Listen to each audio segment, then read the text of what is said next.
Okay, but what about that other empty seat? There were only 15 of us to begin with, so why are there 16 seats? She must have been attacked in the main room first. Then she ran to the bathroom to try and hide. The killer followed her in, and that's where they finished the job. Hina seems the obvious candidate. After all, she just said she was in the dining hall. But if it wasn't either of you, then what other possibility is there? The reason all the hair was gone was to remove any trace that Sayaka had ever been there. That makes sense, does it not? What do you mean? Okay, but then why would the killer even think the door was locked in the first place? Everyone should have known you can't lock any of the boys' bathrooms. Does no one have any other thoughts or questions?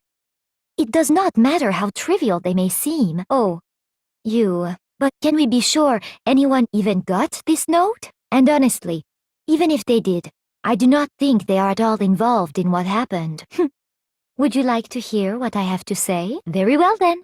Pay attention. Sayaka and Makoto switched rooms, correct? But in the note, the place they were asked to come to, it specifically says, my room. Exactly. The room that Makoto was staying in. So in other words, even if someone did read the note and did what it said, they would not have any connection to what happened. They got switched? Sayaka fought with her killer there in the room, yes? Perhaps the answer to our previous question lies in that initial struggle, which brings up another point. Makoto, Sayaka was the one who suggested you two switch rooms, correct? Maybe the reason she wanted to switch rooms was so that she could pin the crime on you.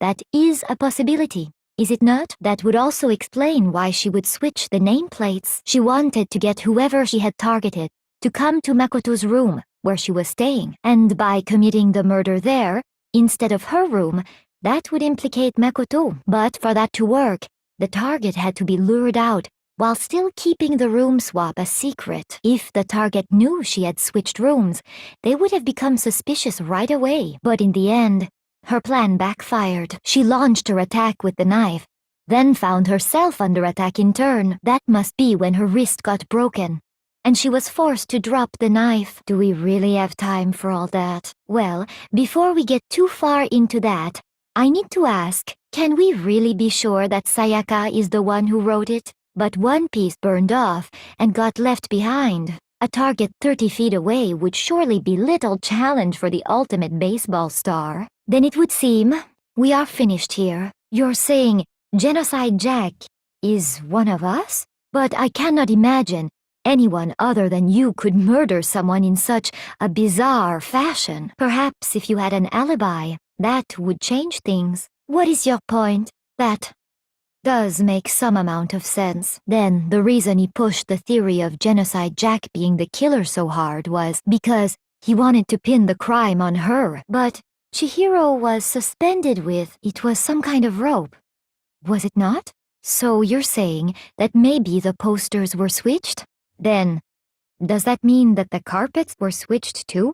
But why would anyone do that? I can certainly follow your reasoning, but why would the culprit bother doing that?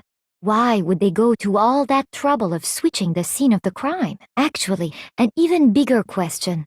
If the murder did take place in the boys' locker room, then how did Chihiro get in the boys' locker room in the first place? To get into the locker rooms, you have to swipe your e-handbook across the card reader device, but Chihiro's handbook should have only allowed her access to the girls' locker room. She had no way to get into the boys' locker room to begin with. I highly doubt that. Is it really possible?